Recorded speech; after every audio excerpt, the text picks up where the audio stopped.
2024 മലയാള സിനിമയ്ക്ക് നല്ലൊരു വർഷമാണ്. കുറച്ചധികം വലിയ ഹിറ്റ് സിനിമകൾ ഈ വർഷം നമുക്ക് കാണാൻ സാധിച്ചു. ആ ഒരു ലിസ്റ്റിലേക്ക് റൈഫിൾ ക്ലബ് എന്നൊരു സിനിമ കൂടി വന്നിരിക്കുകയാണ്. ട്രെയിലർ കണ്ടപ്പോൾ തന്നെ ഏകദേശം ഒരു ഐഡിയ കിട്ടിയതാണ് സിനിമ അടിപൊളി ആയിരിക്കുമെന്ന്. അതിനുശേഷം ഇന്ന് റിലീസായപ്പോൾ ഫേസ്ബുക്കിലും യൂട്യൂബിലും ഒക്കെ റിവ്യൂസ് വന്നപ്പോൾ ജസ്റ്റ് ഒന്ന് റിവ്യൂ കണ്ടു നോക്കിയതാണ്. കണ്ടപ്പോൾ തന്നെ റിവ്യൂ മുഴുവനാക്കാൻ നിന്നില്ല, പടത്തിന് ടിക്കറ്റ് എടുക്കാമെന്ന് വിചാരിച്ചു. അധികം റിവ്യൂ കണ്ട് സിനിമയുടെ മൂഡ് കളയണ്ട എന്ന് ഞാൻ വിചാരിച്ചു. എന്തായാലും ആഷിഖ് കപൂറിൻ്റെ അടുത്ത് നിന്ന് ഇങ്ങനെ ഒരു സിനിമ കിട്ടുമെന്ന് ഒരിക്കലും പ്രതീക്ഷിച്ചില്ല. ഒന്നാമത് ഇങ്ങേരുടെ ഒരു സ്റ്റൈലല്ല ഈ ഒരു സിനിമ. ഇതുപോലൊരു സ്റ്റൈലും വെടിപ്പടം, ഞാൻ ഡബിൾ മീനിങ് അല്ല പറഞ്ഞത്, ഈ പടത്തിൽ മുഴുവൻ തോക്കിൻ്റെ കളികൾ മാത്രമാണ്, വെടിയും പുകയും മാത്രമാണ്. ഇതൊക്കെ അമൽനീരത്ത് എടുത്തു വെക്കുന്ന ഒരു സ്റ്റൈൽ പടമില്ലേ, അതുപോലൊരു കിടിലം പടമാണ് എടുത്തു വെച്ചിട്ടുള്ള ആഷിഖ് കപൂർ. ട്രെയിലറിൽ കണ്ട വേട്ടയാടുന്ന സീനുകൾ, വെടിവെപ്പിൻ്റെ സീനുകൾ അത്രയും സെറ്റായിട്ട് തന്നെ എടുത്തു വെച്ചിട്ടുണ്ട് ഇതിൽ. അതിലൊരു സംശയവും വേണ്ട. ഇതൊരു പഴയ കാലത്ത് നടക്കുന്ന ഒരു സ്റ്റൈൽ ചിത്രമായതുകൊണ്ട് മ്യൂസിക്കൊക്കെ അതിന് സെറ്റാവുന്ന രീതിയിൽ സെറ്റായി തന്നെ ചെയ്തു വെച്ചിട്ടുണ്ട്. അതുപോലെ ഒരുപാട് കഥാപാത്രങ്ങൾ ഈ സിനിമയിലുണ്ട്. അതിലെല്ലാവരും അടിപൊളിയായിരുന്നു എന്നൊന്നും പറയാൻ സാധിക്കില്ലെങ്കിലും കുറച്ച് പേർ വളരെ നന്നായിട്ട് ചെയ്തു വെച്ചിട്ടുണ്ട്.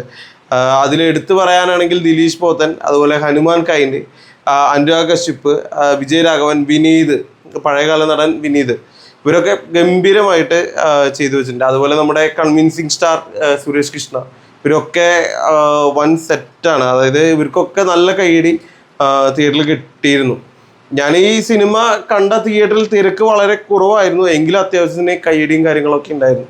ശരിക്കും ഇതുപോലൊരു സിനിമകളൊക്കെ കാണുമ്പോൾ അത്രയും തിരക്കുള്ള തിയേറ്ററിൽ പോയിട്ട്, ഇപ്പോൾ തൃശ്ശൂരാണെങ്കിൽ രാഗം തിയേറ്റർ, അവിടെയൊക്കെ ഫുൾ ടൈം തിരക്കായിരിക്കും. അവിടെയൊക്കെ പോയിട്ട് നല്ല ഓളിയും ബഹളത്തിലും കൈയടിച്ച് തിമിർത്ത് ആഘോഷിച്ചിട്ട് വേണം പോരാൻ ഈ ഒരു സിനിമയൊക്കെ കണ്ടിട്ട്. അത്രയും കിടിലൻ സീൻസ് ഇതിലുണ്ട്.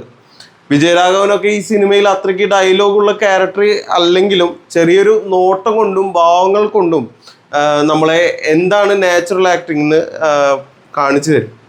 അതുപോലെ വാണി വിശ്വനാഥിൻ്റെ തിരിച്ചുവരവാണ് ഈ സിനിമ അത്യാവശ്യം നല്ല രീതിയിൽ തന്നെ ചെയ്തു വെച്ചിട്ടുണ്ട്. അതുപോലെ എടുത്തു പറയേണ്ട ഒരു കാര്യമാണ് ഹനുമാൻ കൈൻഡ് ഒക്കെ ഒരു പ്രത്യേക സ്റ്റൈലിലാണ് വരുന്നത്. ശരിക്കും മലയാള സിനിമയിൽ യൂസ് ചെയ്യുകയാണെങ്കിൽ ഗംഭീര നടനായിട്ട് നമുക്ക് കിട്ടുന്ന ഒരാളായിരിക്കും ഹനുമാൻ കൈൻഡ്.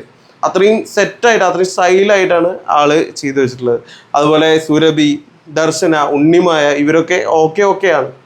എന്തായാലും സിനിമ തിയേറ്ററിൽ തന്നെ പോയി കാണാനുള്ള ഒരു ഭീകര സംഭവമുണ്ട്. ഈ ഒരു പടമൊക്കെ പാൻ ഇന്ത്യൻ ലെവലിൽ ഹിറ്റാവാനുള്ള ആ ഒരു തീയും ഫയറൊക്കെ ഉണ്ട്. അല്ലാതെ ഈ ഇപ്പം എന്താ പറയുക, നമ്മുടെ വൈൽഡ് ഫയർ എന്നൊക്കെ പറഞ്ഞിട്ട് ഓരോ സിനിമകളില്ലേ, അത് 500-1000 കോടിയൊക്കെ കളക്ഷൻ നേടുകയാണ് പാൻ ഇന്ത്യൻ ലെവലിൽ. സത്യത്തിൽ ഇങ്ങനത്തെ സിനിമകളാണ്, ഇതുപോലുള്ള സിനിമകളാണ് പാൻ ഇന്ത്യൻ ലെവലിലേക്കൊക്കെ റീച്ച് വേണ്ടത്. എല്ലാവർക്കും ഇഷ്ടമാവുന്ന ടൈപ്പ് തന്നെ ആയിരിക്കും. ഇതിപ്പോൾ OTT ഇറങ്ങുമ്പോൾ എന്താ പറയുക, ഈ പറയുന്ന ആളുകളൊക്കെ നോർത്ത് ഇന്ത്യയിൽ എല്ലായിടത്തും എല്ലാ ഭാഷകളിലും OTT കയറി ഇറങ്ങും ഈ സിനിമയൊക്കെ. അപ്പോൾ നല്ല രീതിയിൽ തന്നെ അവിടെയൊക്കെ ഇതെല്ലാവരും കാണുകയും ചെയ്യും, എല്ലാവരും നല്ല പടമാണെന്ന് പറയുകയും ചെയ്യും.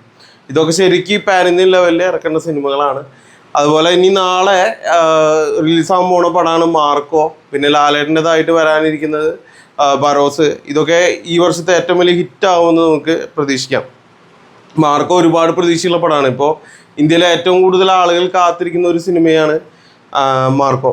എന്തായാലും ഇതൊക്കെ നല്ല രീതിയിലാവുമെന്ന് നമുക്ക് പ്രതീക്ഷിക്കാം. എന്തായാലും വീഡിയോ ഇഷ്ടമായെങ്കിൽ വീഡിയോ ഒന്ന് ലൈക്ക് ചെയ്യുക.